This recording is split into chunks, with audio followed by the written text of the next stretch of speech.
प्रश्न द्विघात समीकरण 2x का वर्ग माइनस 4x प्लस 3 बराबर 0 का विविक्त कर ज्ञात कीजिए और फिर मूलों की प्रकृति ज्ञात कीजिए।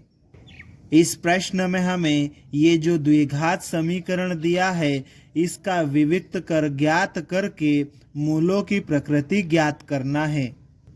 इस प्रश्न को हल करने के लिए हम लिखेंगे हल दिया है और उसके बाद में जो द्विघात समीकरण हमें प्रश्न में दिया है उसको हम लिख लेंगे और इसको समीकरण नंबर 1 नाम दे देंगे।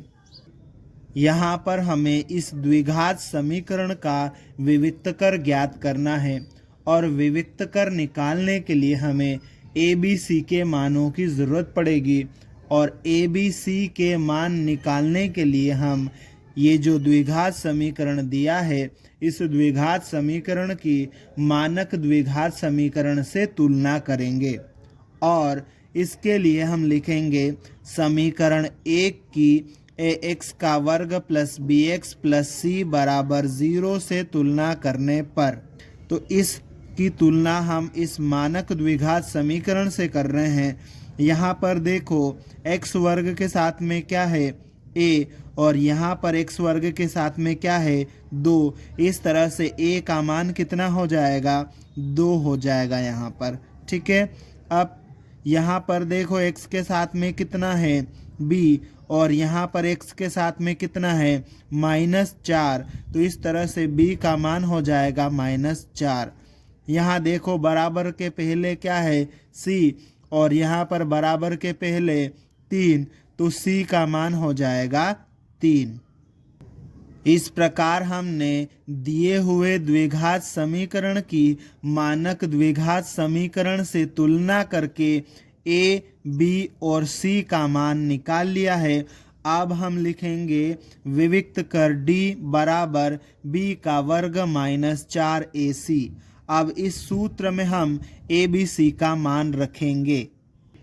अब ये बराबर का चिन्ह हम लगाएंगे। ठीक है, b की जगह पर b का मान -4 रखेंगे और -4 रखने के बाद में यहाँ b का वर्ग है तो इस -4 का वर्ग हो जाएगा, फिर ये माइनस चिन्ह आएगा।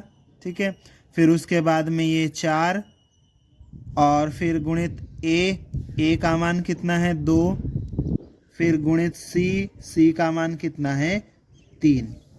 ये बराबर का चिन्ह हम लगा देंगे। माइनस का वर्ग प्लस हो जाएगा ये और 4 का वर्ग 16, तो इस तरह से -4 का वर्ग कितना हो जाएगा 16। ये माइनस का चिन्ह आ जाएगा। 4 का गुणा 2 के साथ में करो 8, 8 का गुणा 3 के साथ में करो 24 हो जाएगा। 16 में से 24 घटाओ कितना आ जाएगा -8। इस तरह से विविक्त कर d का मान कितना आ गया -8। यहाँ पर d का मान -8 आया है और -8 जो है 0 से छोटा है। इसका मतलब d का मान 0 से छोटा है ना।